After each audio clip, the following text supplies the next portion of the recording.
Assalamualaikum warahmatullahi wabarakatuh. Yang terhormat Bapak Zar Albanina, SSMA, selaku dosen pengampu. Perkenalkan, nama saya Panji Anastasian Susilo, NIM 2111604142. Saya ingin mempresentasikan tugas bahasa Indonesia yang berjudul Mencicil Hutang pada Tuhan. Dijelaskan, takkid adalah pandangan bahwa hidup adalah membayar hutang kepada Tuhan, merasa bersalah kepada alam dan manusia, dan sadar gagal sebagai khalifah Allah. Adapun membayar hutang kepada Allah dulu atau kepada manusia. Membayar hutang merupakan kewajiban manusia yang tidak akan hilang meskipun orang tersebut telah meninggal.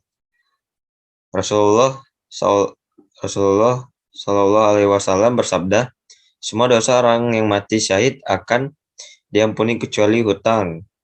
Hadis riwayat Muslim. Ada 4 macam yang dinamakan hutang menurut Imam Mazhab. 1. Hutang-hutang yang berkaitan dengan benda seperti hutang yang berkaitan dengan barang gadaian. Jika si mayit tidak mempunyai apa-apa selain barang gadaian itu, menurut Hanafiyah didahulukan daripada pengafanan dan perawatan jenazah. 2. Hutang-hutang untuk Allah seperti zakat, kafarat, dan nazar gugur dengan kematian menurut Hanafiyah. Para ahli waris tidak berkewajiban membayarkannya untuk mayit kecuali dengan perwakilan dari si mayit, yaitu si mayit berwasiat agar hutang-hutang kepada Allah itu dibayarkan untuknya dari peninggalannya. Oleh karena itu, dibayarkannya dari sepertiga hartanya saja. 3. Hutang pada waktu sehat adalah yang ada dengan bukti atau pengakuan pada saat dia sehat. Pembuktian adanya hutang bisa diketahui dengan cara dilihat, yakni penyebabnya diketahui oleh orang banyak seperti harga obat atau yang lain, atau mengganti sesuatu yang digunakan. 4. Hutang-hutang pada waktu sakit yang menjadi kewajiban mayit melalui jalan, pengakuan, dan tidak diketahui oleh orang lain. Diakhirkan daripada masa sehat. Hadis riwayat At-Tirmizi dan Ibnu Majah. Dijelaskan, ruh seorang mukmin itu tergantung kepada utangnya sampai utangnya dibayarkan. Cara menebus hutang kepada Allah. Cara melunasinya dengan memeluk Islam secara penuh. Al-Baqarah ayat 208.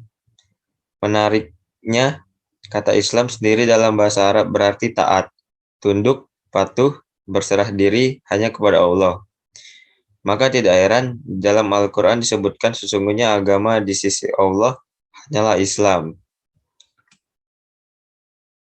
PS Ali Imran ayat 19. Barang siapa mencari agama selain Islam, maka sekali-sekali tidaklah akan diterima agama itu daripadanya.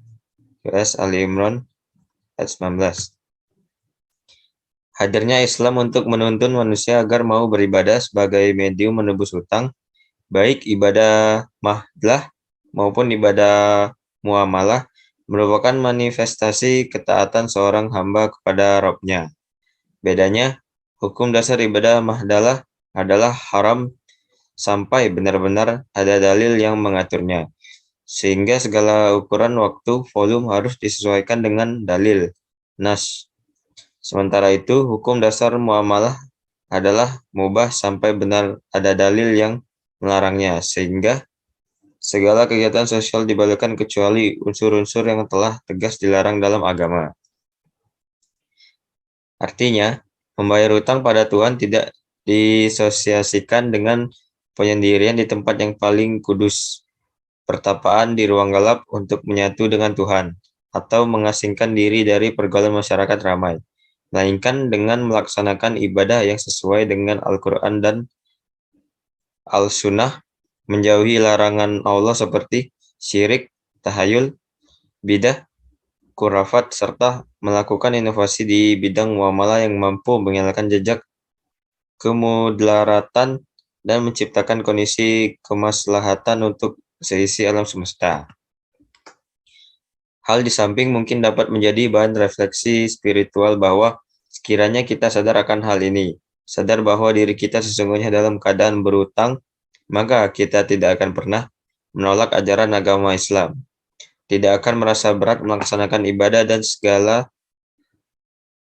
amal perbuatan akan selalu diniatkan karena Allah, sekaligus juga sebagai penyembuh bagi penyakit hati, seperti dengki, iri, takabur, dan ria.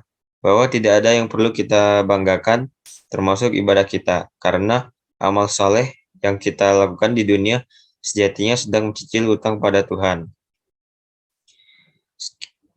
Itu saja hasil presentasi dari saya. Bila ada salah kata, saya mohon ampun. Wassalamualaikum warahmatullahi wabarakatuh.